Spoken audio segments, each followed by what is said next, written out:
Hello friend, welcome to my YouTube channel Spandan pathology. मैं doctor Nirmal आपके सामने आ गया हूँ एक नए टॉपिक पे डिस्कस करने के लिए। अब भी जो हमारा सीरीज चल रहा है जिसके ऊपर हम डिस्कस कर रहे हैं उस सीरीज का नाम है सीओ। सीओ का मतलब होता है स्मॉल इंटेस्टिनल बैक्टीरियल ओवरग्रोथ। तो आज हम लोग इसी सीरीज में स्मॉल इंटेस्टिनल बैक्टीरियल ओवरग्रोथ में आज जो हम देखने वाले हैं, जिस टॉपिक के ऊपर डिस्कस करने वाले हैं, उस टॉपिक का नाम है what risk factors contribute to SIBO. मतलब SIBO small intestinal bacterial overgrowth होने के लिए कौन कौन से रिस्क फैक्टर्स होते हैं। तो आज हम लोग रिस्क फैक्टर्स के ऊपर बात करने वाले हैं। लास्ट वीडियो में आपने देखा था कि small intestinal bacterial overgrowth होने के लिए कारण क्या था, किस किस कारणों की वजह से पेशेंट को small intestinal bacterial over growth होता है। बट आज हम लोग रिस्क फैक्टर्स देखेंगे कि what risk factors contribute to CO. तो आज हम यही देखने वाले हैं कि सीओ होने के लिए क्या क्या रिस्क फैक्टर्स होते हैं। तो आइए पहला देखते हैं। पहला जो रिस्क फैक्टर्स है वह है एडवांस्ड एज। एडवांस्ड एज मतलब आपकी उम्र ज्यादा, बढ़ती उम्र हम उसे बोल सकते हैं। Advanced age is associated with lower stomach acid and motility level as well as higher level of medications that might encourage SIBO। Okay, इसका मतलब होता है कि बढ़ती एज या बढ़ती उम्र के साथ साथ पेट में एसिड और मोटिलिटी का जो लेवल होता है वह धीरे धीरे कम होते जाता है। और साथ ही जैसे ही आपकी बुढ़ापा आती है, एज बढ़ता है, तो हम सभी को मालूम है कि कुछ ना कुछ ऐसे मेडिसिन हर एक इंसान को एज ज्यादा होने के बाद चालू रहता है।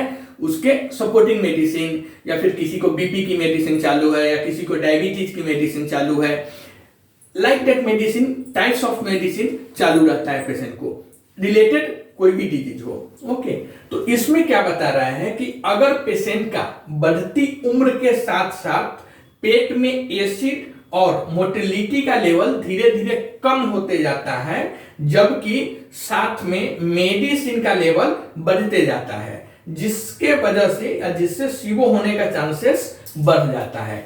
तो हम सभी को मालूम है कि उम्र बढ़ने के बाद तो हमारा वैसे भी जो ऑर्गन्स है, हमारे बॉडी के जो ऑर्गन्स है वह काम धीरे धीरे कम करना चालू कर देता है या स्लो काम करता है। वो अपना जो फंक्शंस है वो हमारी एज अगर बढ़ती जाती है तो हमारे बॉडीज के ऑर्गन का जो फंक्शंस है वो कम स्लो हो जाता है, धीरे हो जाता है।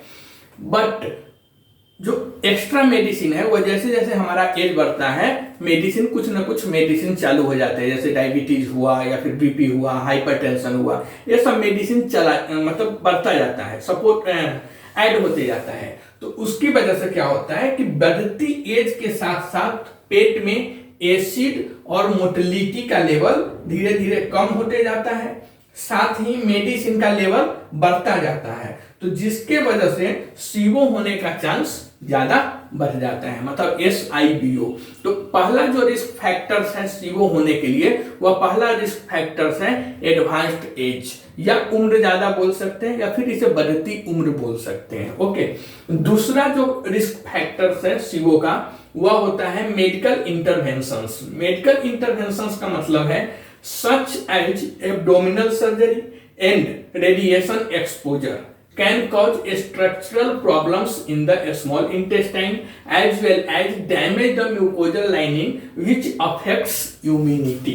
immunity का मतलब पेट की सर्जरी, अगर किसी इंसान का या किसी आदमी का पेट की सर्जरी है, एब्डोमिनल सर्जरी है और रेडिएशन ज्यादा एक्सपोज हुआ है, तो उसकी वजह से क्या हो जाता है, पेट की सर्जरी और रेडिएशन एक्सपोजर जैसे मेडिकल इंटरवेंशंस स्मॉल इंटेस्टाइन में स्ट्रक्चरल प्रॉब्लम्स पैदा कर सकता है। और साथ ही जो म्यूकोजल लेयर है वह म्यूकोजल लेयर को भी नुकसान पहुंचा सकता है, जिसके वजह से आपकी इम्यूनिटी भी कम हो जाती है। तो मेडिकल इंटरवेंशंस में क्या है, एब्डोमिनल सर्जरी, पेट की सर्जरी और रेडिएशन एक्सपोजर की वजह से इम्यूनिटी यहाँ पे कम हो रहा है, क्योंकि स्मॉल इंटेस्टाइन में स्ट्रक्चरल प्रॉब्लम्स हो रहा है, साथ में म्यूकोजल जो लाइनिंग है वो म्यूकोजल लाइनिंग का भी डैमेज हो रहा है, तो इसके वजह से आपकी इम्यूनिटी भी कम हो जाएगी। तो दूसरा जो कारण है वह होता है मेडिकल इंटरवेंशंस। तो मेडिकल इंटरवेंशंस में यही है कि abdominal surgery and extra exposure of radiation, can cause structural problems in the small intestine as well as damage the mucosal lining which affects immunity. Next, immunodeficiency disorders can affect intestinal immunity to certain bacteria. मतलब immunodeficiency संबंधी disease या immunodeficiency related जो बीमारियां हैं वह कुछ bacteria के against या कुछ बैक्टीरिया के प्रति आपकी इंटेस्टाइन की इम्यूनिटी को इफेक्ट कर सकती है या प्रभावित कर सकती है। ओके, तीसरा जो कारण है जिसकी वजह से आपको रिस्क फैक्टर्स या रिस्क रहता है सीओ होने का, या तीसरा रिस्क फैक्टर्स जो है सीओ का वह होता है certain gastrointestinal conditions. Certain gastrointestinal condition मतलब कुछ गैस्ट्रोइंटेस्टिनल कंडीशंस। गैस्ट्रोइंटेस्टिनल का रिलेटेड यहां पे हम करेंगे तो क्या होता है, पेट की कुछ बीमारियां जिसके वजह से भी आपको सीओ होने का चांसेस अधिक रहता है। तो certain types of gastrointestinal condition can affect intestinal motility और create intestinal structural problem.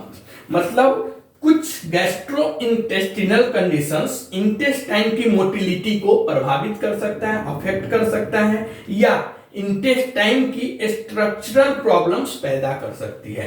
Structural problem का मतलब होता है यहाँ पे संरचनात्मक समस्याएं। ओके, तो जो स्मॉल इंटेस्टाइन की संरचना है, स्ट्रक्चर है, उसमें कुछ चेंजेस कर देती है सर्टेन गैस्ट्रोइंटेस्टिनल डिजीज की वजह से। ओके, तो कुछ गैस्ट्रोइंटेस्टिनल डिजीज या कंडीशंस इंटेस्टाइन की मोटिलिटी को अफेक्ट कर सकती है या इंटेस्टाइन की स्ट्रक्चरल प्रॉब्लम्स पैदा कर सकती है। जैसे इंक्लूडिंग बहुत सारे टाइप्स के डिजीज है जिसके वजह से आपको रिस्क फैक्टर बढ़ जाता है या सर्टेन गैस्ट्रोइंटेस्टिनल कंडीशंस में काउंट होता है। जैसे अगर पेशेंट्स को डायबिटीज है तो डायबिटीज होने के बाद भी कहीं ना कहीं सीओ का एक चांसेस रहता है।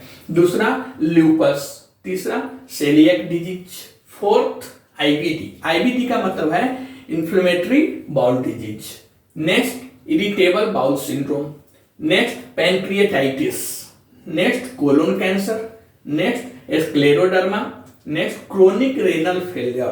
क्रोनिक रेनल फेलियर मतलब अगर किसी पेशेंट का किडनी बहुत दिनों से खराब चल रहा है, वो अपना काम रेनल मतलब किडनी अपना काम प्रॉपर नहीं कर रहा है, रेनल फंक्शंस खराब है, तो उसकी वजह से भी एक रिस्क है कि पेशेंट को सीओ हो सकता है, मतलब स्मॉल इंटेस्टिनल बैक्टीरियल ओवरग्रोथ हो सकता है।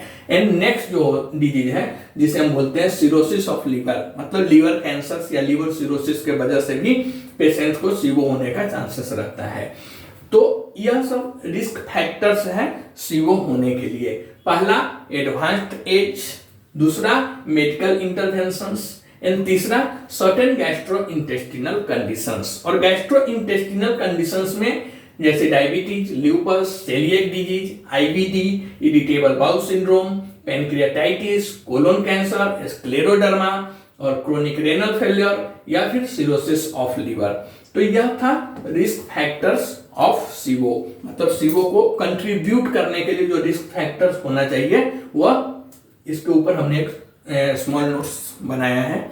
अब कमेंट के थ्रू बता सकते हैं। अगर यह वीडियो आपको अच्छा लगता है तो आप कमेंट्स कीजिए, लाइक कीजिए, शेयर कीजिए। अगर आप हमारे चैनल पे न्यू है, नए हैं, तो चैनल को सब्सक्राइब कर दीजिए। Okay, thank you.